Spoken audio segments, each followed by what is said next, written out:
ना बदल सकी, भारत ने फिर पाकिस्तान को हरा दिया। बड़े मुकाबले में कौमी टीम को मुसलसल 8वीं शिकस्त। हैदराबाद में खेले गए मैच में भारत ने टॉस जीतकर पाकिस्तान को बैटिंग की दावत दी। कौमी टीम 191 रन बनाकर आउट हो गई। कप्तान बाबर आजम ने 50 और मोहम्मद रिजवान ने 59 रन बनाए। भारतीय टीम में मतलूबा हदफ सिर्फ 3 खिलाड़ियों के नुकसान पर पूरा कर लिया। रोहित शर्मा ने 86 रन की इनिंग्स खेली। Man of the match Jasprit Bumrah करार पाए।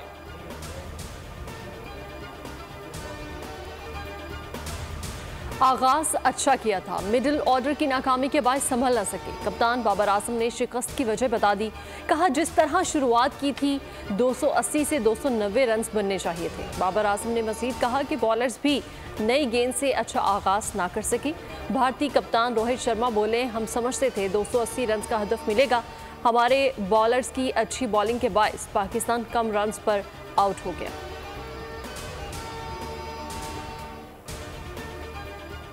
मारी, थूक लगाया या फिर मंतर पढ़ा। भारतीय बॉलर हार्दिक पांड्या की अजीब और गरीब हरकत मौजूद बहस बन गई। सोशल मीडिया पर किसी ने जादू करार दिया तो किसी ने क्रिकेट कवानीन की खिलाफ वर्जी। इसी बॉल पर विकेट लेना, मामला मजीद मशकूक हो गया।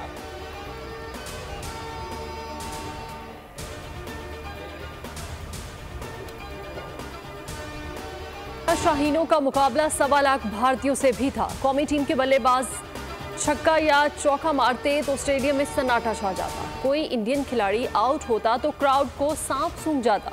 मिकी आर्थर कहते हैं कि स्टेडियम में दिल दिल पाकिस्तान की गूंज नहीं थी। वर्ल्ड कप आईसीसी का नहीं बल्कि बीसीसीआई का इवेंट लग रहा है। एकतरफा होने पर भारतीय शायकीन भी मायूस। कहते हैं कि पाकिस्तानी फैंस ना होने के बायस मैच देखने का मजा नहीं आया। इतना बड़ा मुकाबला जल्द खत्म नहीं होना चाहिए था। पाकिस्तानी टीम से फाइट की उम्मीद थी। फोर्सेस का शुमाली वजीरिस्तान के इलाके मीर अली में इंटेलिजेंस बेस्ड ऑपरेशन। आईएसपीआर के मुताबिक फायरिंग के तबादले में 6 दहशतगर्द हलाक, 8 जख्मी हो गए। मारे गए दहशतगर्दों से असलहा और गोला बारूद बरामद। हलाक दहशतगर्द तखरीबकारी और शहरियों की टारगेट किलिंग में मुलविस थे।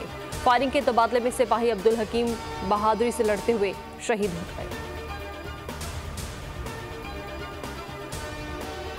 गजा से इनखिला के इसराइली हुक्म पर secretary general अक़वाम मुत्तहिदा Antonio Guterres Barham. कहा इसराइल गजा में इंसानी तबाही को रोके और गजा से फ़लस्तीनियों के इनखिला का हुक्म वापस लिया जाए।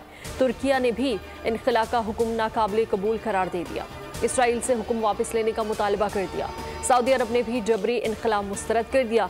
सऊदी वज़ीर ख़ारिजा फैसल बिन फरहान का बरतानवी हममनसब और यूरोपीय यूनियन के आला अहदेदार को फ़ोन और कहा कि इसराइल आलमी कवानीन और इंसानी हकूक़ की पाबंदी करे।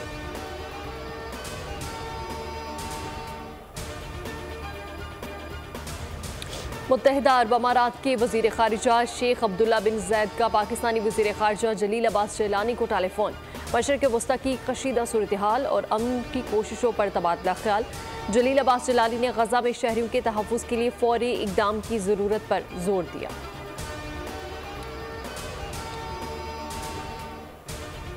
सऊदी अरब ने इसराइल से ताल्लुकात मामूल पर लाने के लिए गुफ्तगू रोक दी। सऊदी हुकाम ने फैसले से अमरीकी हुकाम को आगाह कर दिया। अमरीकी वज़ीर ख़ारजा एंटोनी ब्लिंकन सऊदी वज़ारत ख़ारजा के हेडक्वार्टर पहुँच गए। सऊदी हममनसब शहजादा फैसल बिन फरहान से मुलाकात। फ़लस्तीन इसराइल कशीदगी के हवाले से गुफ्तगू। अमरीकी वज़ीर ख़ारजा ने दावा किया कि हमास फ़लस्तीनियों की नुमाइंदा नहीं, गजा की सूरत हाल में बेहतरी के लिए सऊदी अरब से मिलकर काम कर रहे हैं। सऊदी वली अहद का कहना था आलमी बरादरी मसला फ़लस्तीन हल करवाए, लोगों तक इमदाद पहुँचाने की इजाज़त दी जाए।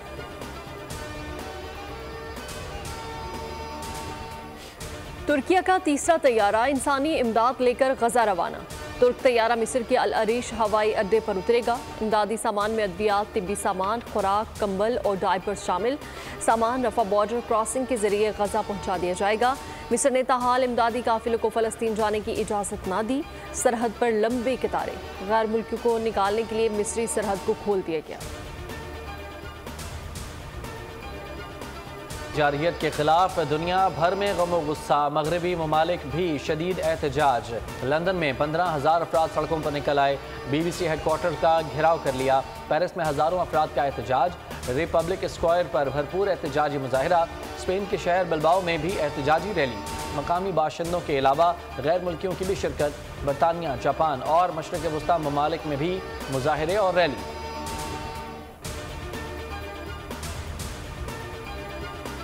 कम 50 रुपए कम होना चाहिए। कम से कम भाई 50 रुपये होना चाहिए।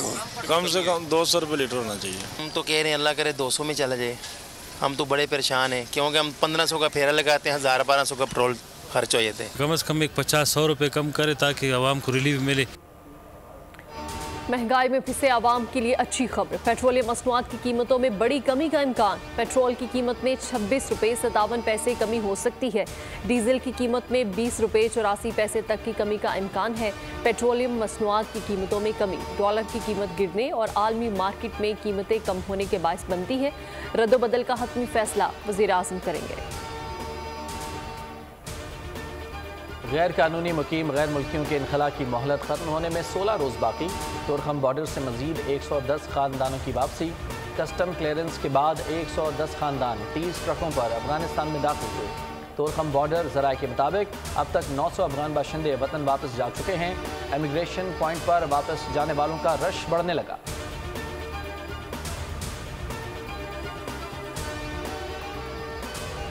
इलेक्शन एक्ट तरमीमी बिल से नवाज शरीफ की नाअहली खत्म हो चुकी। Practice and procedure act case के फैसले से आप मुतासिर नहीं होंगे। नून लीग की कानूनी टीम ने नवाज शरीफ को आगाह कर दिया। नवाज शरीफ ने सुप्रीम कोर्ट के फैसले पर राय तलब की। आसम नज़ीर तारर की सरबराही में कानूनी टीम ने कानूनी निकात की वजाहत कर दी। कानूनी टीम के मुताबिक इलेक्शन एक्ट में तरमीम के बाद 62(1)(f) की नाअहली 5 साल की है। सजा को 5 साल पूरे हो चुके हैं। यकीन है कि अल अजीजिया और एवन फील्ड केसेस में हाई कोर्ट से हिफाजती जमानत मिल जाएगी।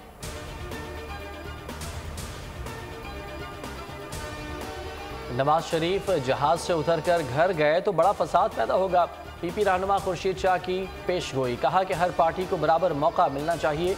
इलेक्शन में दबाव या ताकत का इस्तेमाल नहीं होना चाहिए।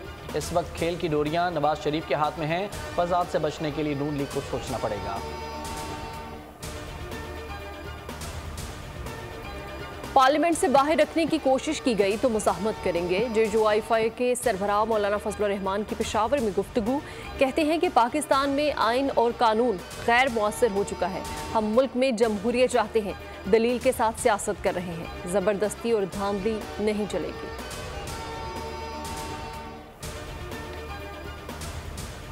अमीर जमात इस्लामी सिराजुल हक ने साबिक वज़ीर आज़म शहबाज शरीफ से रब्ता किया। 17 अक्टूबर को जमात इस्लामी के ज़ेर तमाम इस्लामाबाद में होने वाली कौमी फ़लस्तीन कॉन्फ्रेंस में शिरकत की दावत दी। सदर नून लीग ने दावत कबूल करते हुए कहा है कि उनकी पार्टी के सीनियर रहनुमाओं का वफ्द कॉन्फ्रेंस में शिरकत करेगा।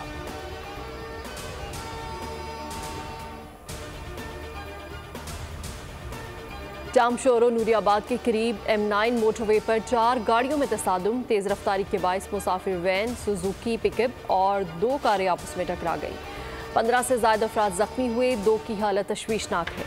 जख्मियों में औरतें, बच्चे भी शामिल हैं। तिब्बी इमदाद के लिए ट्रॉमा सेंटर मुंतकिल कर दिया गया है। एक जख्मी तशवीशनाक हालत में सिविल अस्पताल कराची मुंतकिल।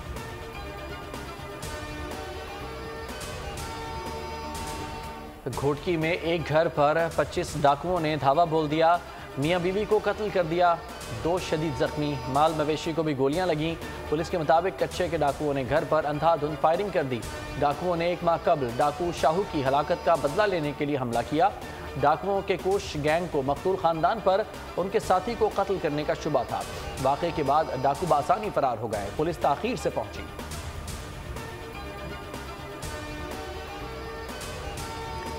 मुल्क के मुख्तलिफ शहरों में बारिश। लाहौर में बिजली का तरसीली निज़ाम मुतासिर। 80 से ज़ायद फीडर स्ट्रिप कर गए और मुख्तलिफ कर दिया गया। दूसरी जानिब सियालकोट शहर और गिरदोरमाह में मूसलाधार बारिश।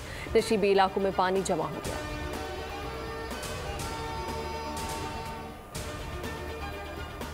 मुफ्ती कवी ने वायरल वीडियो पर वजाहती बयान जारी कर दिया। कहते हैं कि एक प्रोग्राम के दौरान खातून मेरे पास आई, बोली मुफ्ती साहब आप नेक आदमी हैं, लोगों ने यहाँ गैर मुनासिब काम पर लगाया हुआ है, मुझे पाकिस्तान भिजवा दो।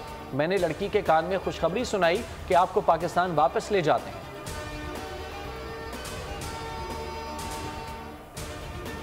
मौला जट ने नुमाइश का 1 साल मुकम्मल कर लिया। मेगा हिट कई अवार्ड अपने नाम कर चुकी है। मौला जट ने कमाई में भी कई फिल्मों को पीछे छोड़ दिया था।